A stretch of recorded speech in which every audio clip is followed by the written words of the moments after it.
Hello guys, আসসালামু আলাইকুম। কেমন আছেন সবাই? আলহামদুলিল্লাহ, আপনাদের দোয়ায় আমি অনেক ভালো আছি। আজকে কিছু কথা বলবো যারা নতুন বিদেশ আসবেন। ভাই আপনারা বিদেশ আসেন, বিদেশে টাকা আছে ভাই। ভাই যে কোনো একটা কাজ শিখে আসবেন বিদেশে, ভালো একটা লোক ধরে আসবেন, ভালো একটা এজেন্সি ধরে আসবেন। বিদেশে টাকা আছে ভাই, কিন্তু লোক না ধরে আসলে বারা ভাই বলবে যে কফি শপে কাজ দেবে, রেস্টুরেন্টে কাজ দেবে। এরকম ভাই আমারও বলছিল যে কফি শপে কাজ দেবে, রেস্টুরেন্টে কাজ দেবে। কিন্তু দেখেন ভাই আমি কোন জায়গায় আছি, এই দেখেন আমারও বলছে যে কফি শপে কাজ দিব, আমি এই যে মরুভূমিতে এসে পড়ে রয়েছি ভাই। এজন্যই বলছি ভাই বিদেশে আসেন ভাই, ভালোটা কাজ শিখে আসেন। ধরেন বিভিন্ন ধরনের কাজ আছে, ইলেকট্রিশিয়ানের কাজ আছে, পাইপ ফিল্টারের কাজ আছে, আরো অনেক ধরনের কাজ আছে। সেই সব কাজ বা শিখে আসবেন, ইনশাল্লাহ ভালো কিছু করতে পারবেন।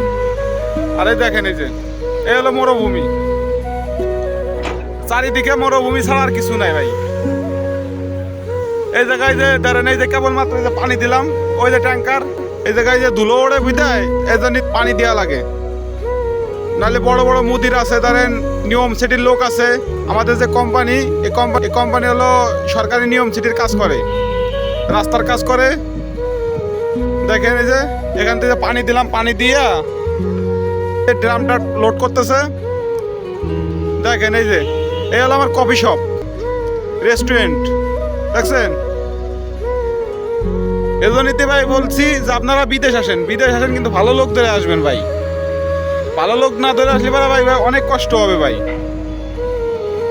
বুঝছেন? তা আলহামদুলিল্লাহ তারপরেও আমি কোম্পানি ভালো পাইছিলাম, এর জন্যই তো আমি টিকে আছি ভাই। দেখেন যারা নতুন বিদেশে আসবেন তা ভালো থাকবেন, সুস্থ থাকবেন। আবার দেখা হবে নতুন কোনো ভিডিওতে। আসসালামু আলাইকুম।